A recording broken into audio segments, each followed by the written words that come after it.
Hey all, this month we'll be focusing on just a lot of hot apps, just some fun finger foods, starting off with these baked jalapeno poppers.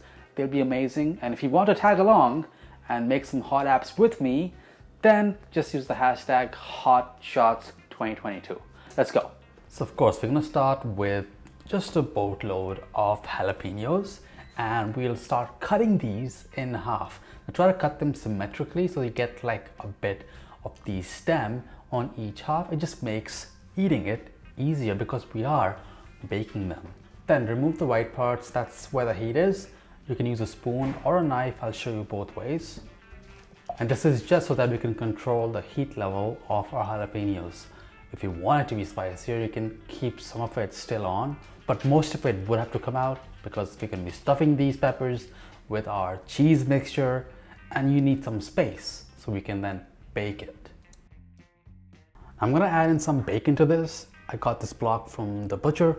I'm going to cut this up into a small dice, but of course you don't have to put bacon. You can just make it completely vegetarian by omitting this. Pancetta would be great in this as well. Then add all of that chopped bacon to a cold pan and then turn up the heat to medium. That's going to help release all of the fat nice and gently so that your bacon doesn't burn before the fat gets completely rendered. And once the bacon is to your liking, nicely golden brown, crispy, drain them into a bowl or a plate, line with some paper towel to get that excess grease off of it, and lightly pat the bacon dry as well. So our jalapenos are ready and our bacon is ready too.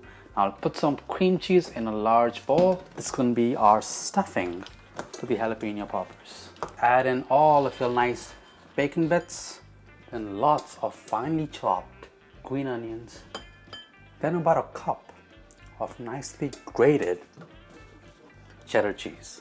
Time to mix all of this together. Now while it's not easy at all to mix this, it's a nice workout. It's totally worth it for a mixture as tasty as this cheesy bacon and lots of green onions for some nice freshness. So let's take a look again at our prepared jalapenos. So what I would do, grab a jalapeno, then grab some of the mixture, add that right in the middle. Make sure it's nicely settled onto your jalapeno in that little crevice we created, and that's it.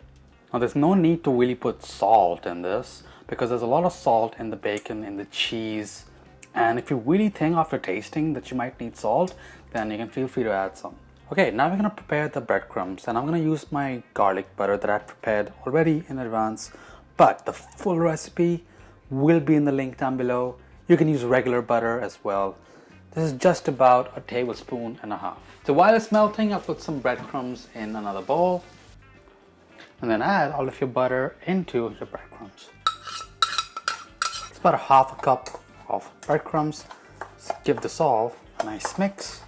Make sure there's no lumps because those lumps just mean a clump of butter. Poppers with some of those breadcrumbs.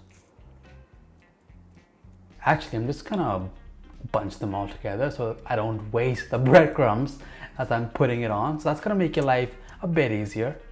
If you have some leftover, if you make mac and cheese, if you're making something breaded, you can easily use it for that. And it's not a bad idea to just lightly press the breadcrumbs over the cheese so that when we are transferring it into the basket or onto a baking sheet, you gotta make sure that most of it won't just fall off as we are moving it around, or if it like kind of tips over, you know. I'm going to show you two ways to finish this off, in the air fryer or in the oven. So let's take a look at the air fryer first. In the comments down below, let me know which method you think is faster to finish cooking and which method do you think is better for cooking in bulk. Don't skip ahead, don't look at the website. Let me know first. Let's continue. Then for the air fryer method, just put them all in your air fryer basket. Try not to overlap, it probably won't work out well for you. And for the oven baked method, I'll just separate it out a little bit and then place it in the oven at 425. For the air fryer, at 390 Fahrenheit, your jalapeno poppers should be looking amazing in just around 10 minutes. And just take a look at that, and you'll see a big visual difference in how the final product looks between air fry and here the baked. It just takes way longer to get that finish, that color on the top compared to air fried. So my preferred method is definitely air fried because you get that char. So how about you tell me which one looks better to you? Which one are you most likely to make? And for inspiration for the next video for Hot Shots 2022, check out the poll, put in your vote, and I'll see you in the next one. Hit subscribe.